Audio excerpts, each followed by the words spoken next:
only a beekeeper, she's an educator of how to use bees. She's got a booth in the back there along with all the honey and the wax products that come with it. Jen, can I bring you up onto the stage here? And she's filling in for Robert. And so would you please give her a warm aloha?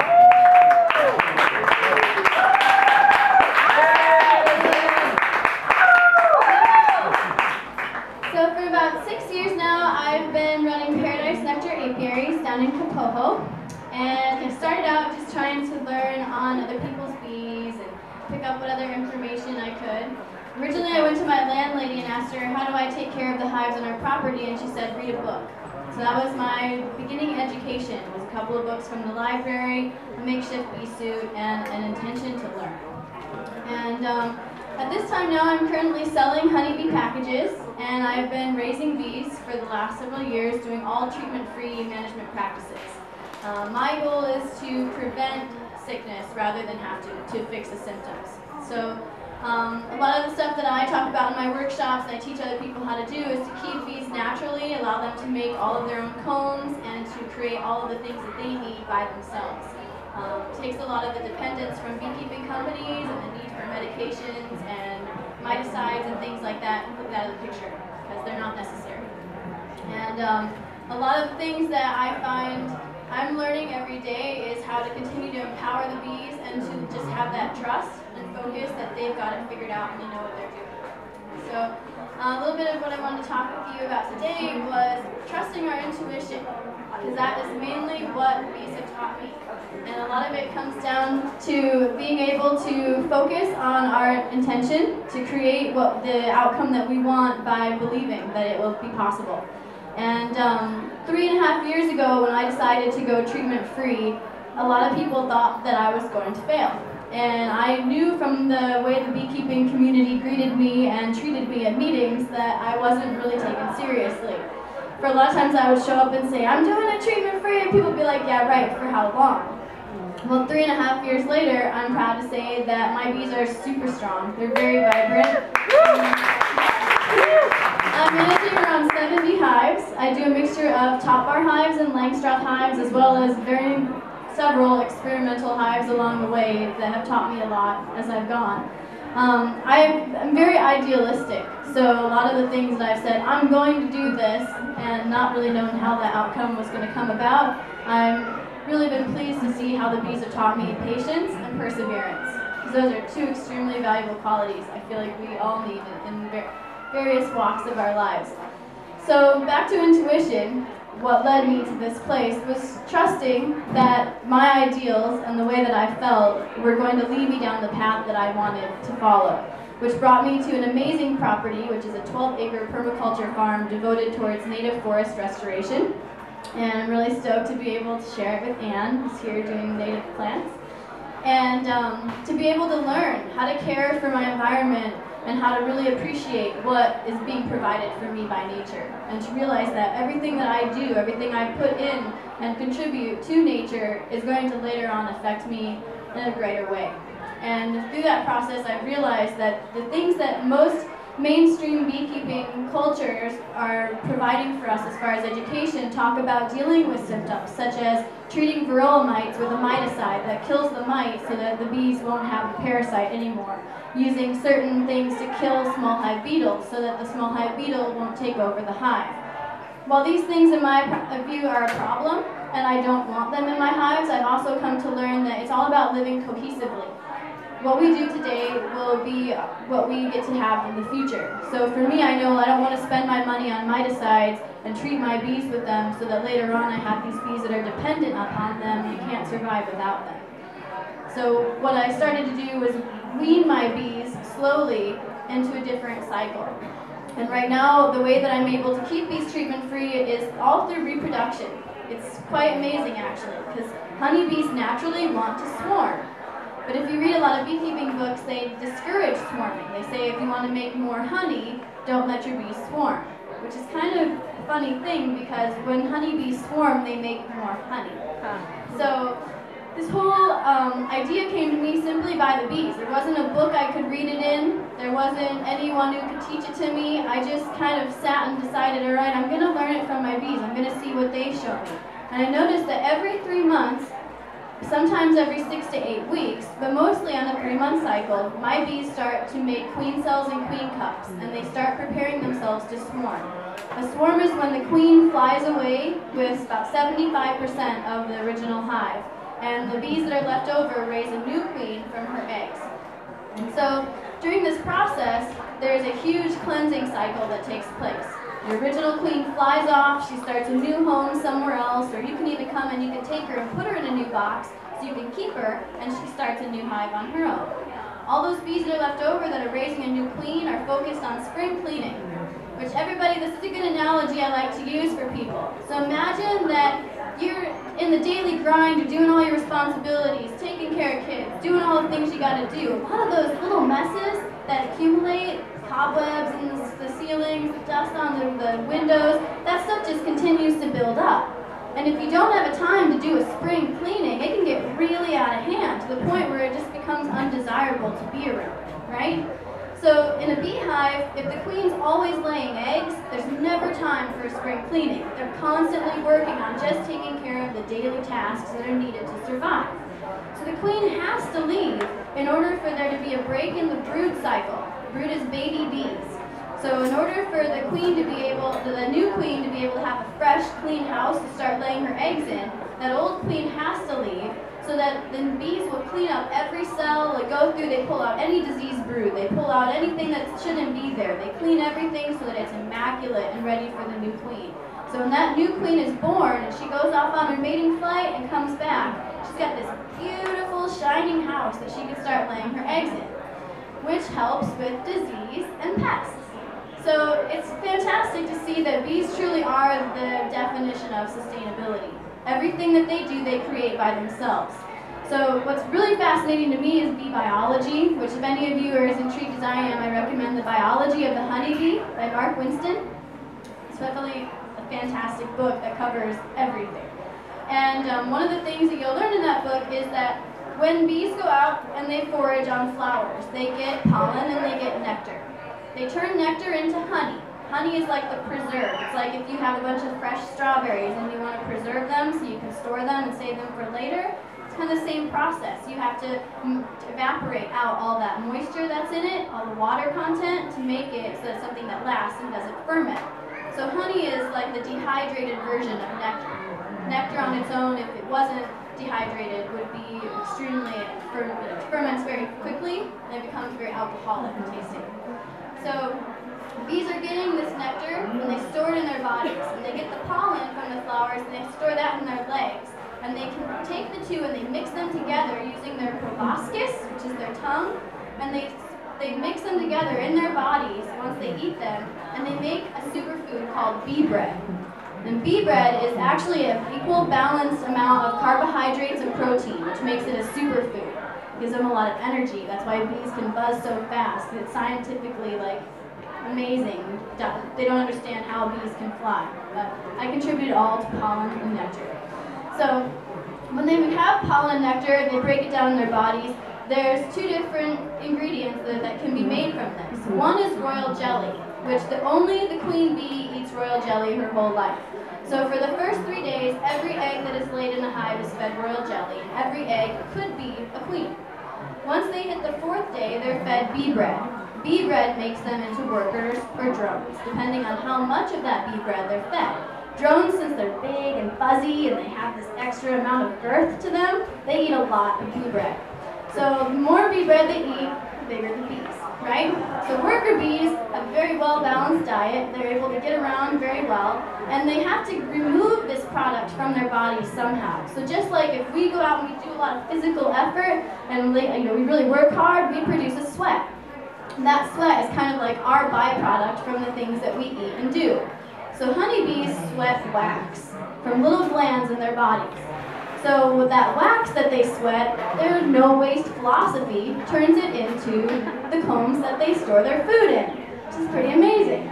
So they take these little wax flakes and they use their legs and they use their little mandibles, which are like little pinchers on their mouth, and they grip the wax flakes and they mold them into these beautifully developed combs, which you can see in an observation hive over on my table when we're done. And they store baby bees, pollen, nectar, and honey in these combs. which they can turn around and use over and over and over again. Which leads me to the next topic is over-abuse of the honeybees, which there's many ways to look at this, okay? Because a lot of beekeepers think that since those combs can be used over and over again, they will use them that way, which actually leads to a buildup of pests and diseases and chemical contamination in the hive. So in the wild, if honeybees were to move into a space, they would take over that space, they would fill it all up with combs, they would live there for several generations, and then eventually they would abandon it, and they would not stay there.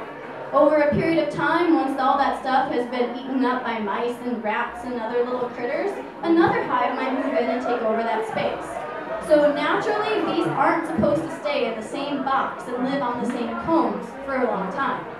But what they can do, if you're a beekeeper and you're helping them out, is you can remove those combs that are old and contaminated, and you can allow them to build new ones. And this is how we can keep them healthy and happy in the boxes we provide. So what I do is any comb that is a year old, that's been in my hive for 12 months, I remove it.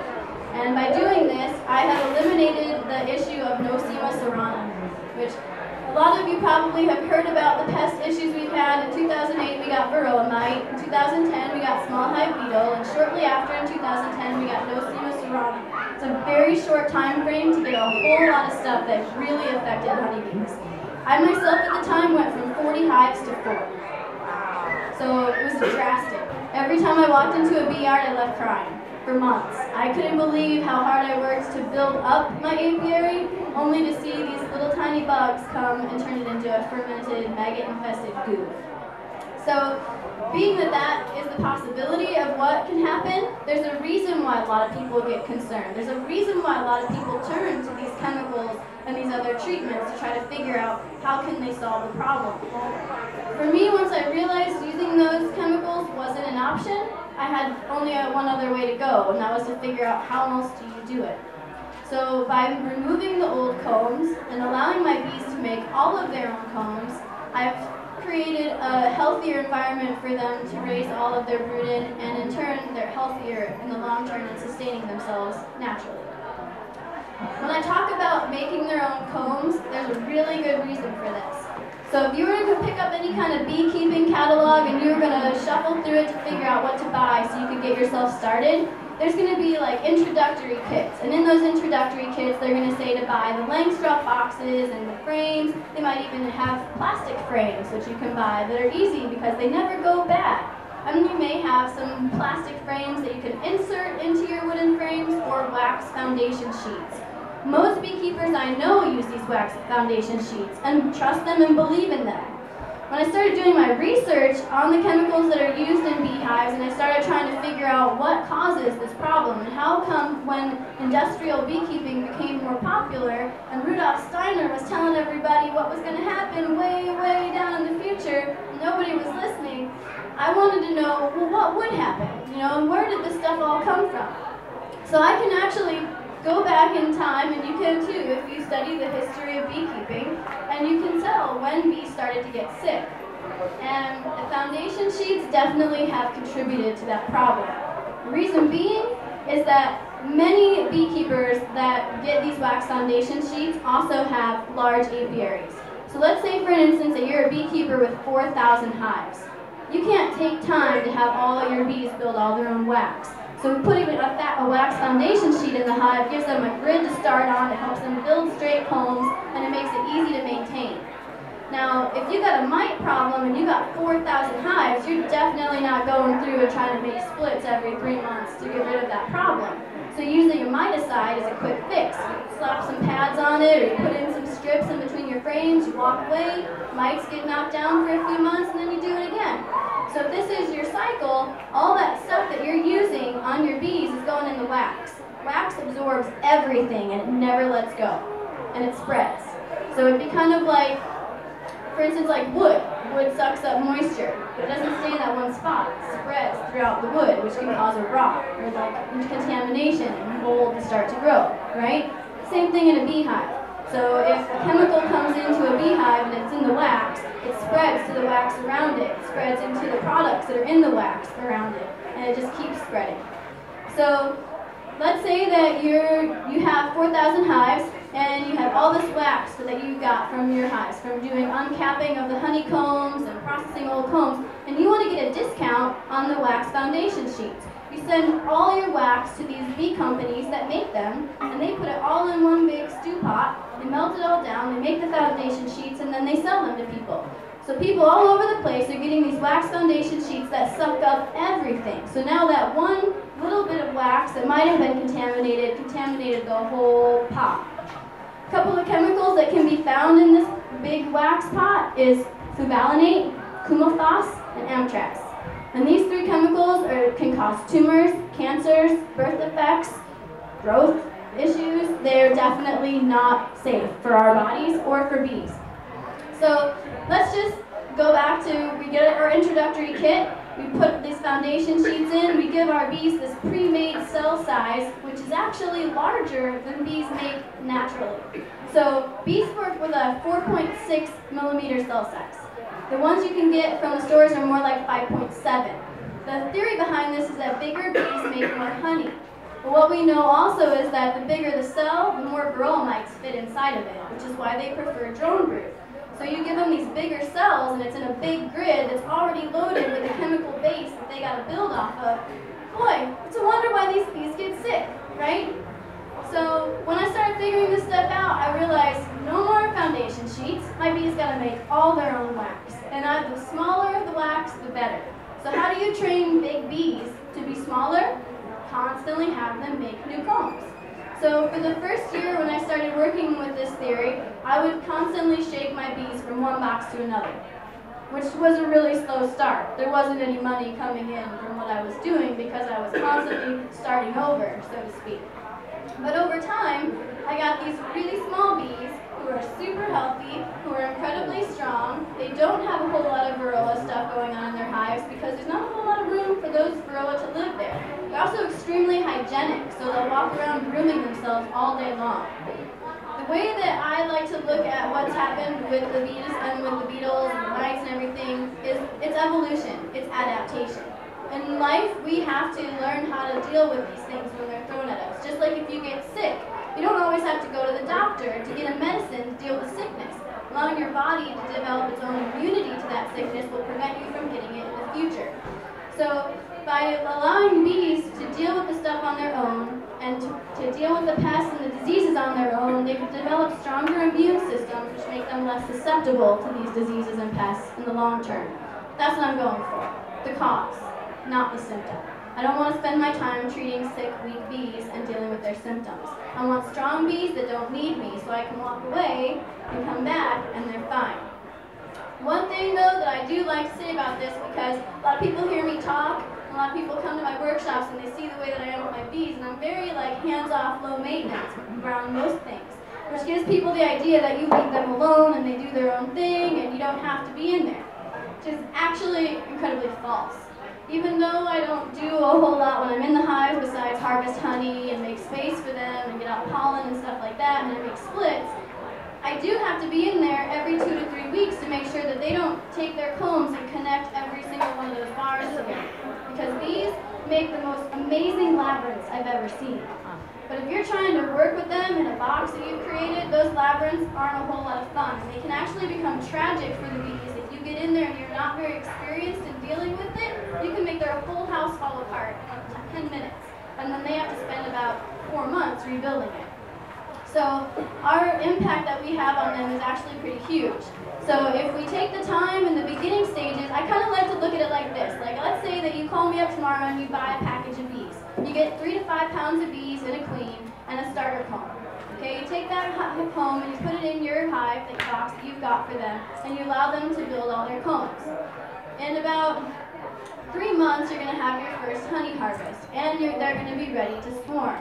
So at that time, if you have been growing with them, you know this.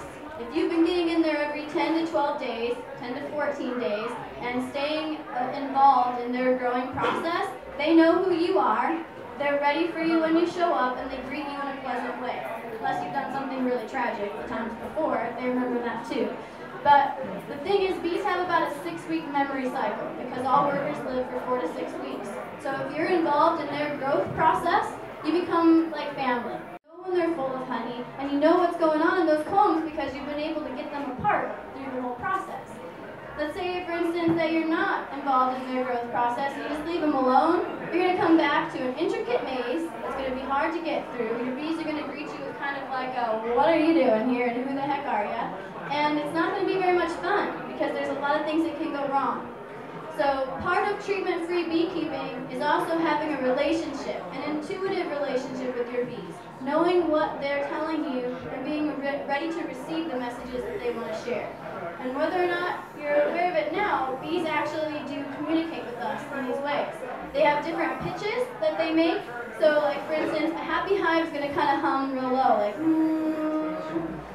angry hive might have more of a loud pitch, like and a really angry hive is going to be doing figure eights in front of your face and going so you can be aware of that when it's going on.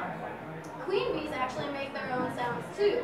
So if you have a virgin queen, sorry, I'm not used to this mic stuff.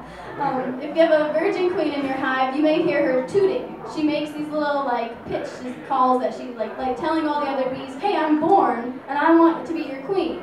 So she'll go through the hive going, and she moves her body in like this little like vibrational pattern, and it's actually quite intriguing. I've walked up to hives and not even opened them, and I can hear that sound. So it's a great way if you're not sure if you've got a bunch of open queen cells and you don't know if you have a queen and you're trying to figure out where your hive's at. Listen. A lot of what I like to tell people when they come to my workshops as well is that forget what you know, because you're going to learn something completely different today. And it has to do with every time I enter a hive, I don't come with my what am I going to do to them. I come with what do they need today? What can I provide as a service for them to help them do better in the future? So I'm constantly learning new things. My bees are continually schooling me and telling me all the things I didn't know yesterday that I need to know today. But the fundamental part of that is to be patient and ready to persevere, because those two things will get you through any situation. So that's what I really have to say about that. I'm not sure my time is.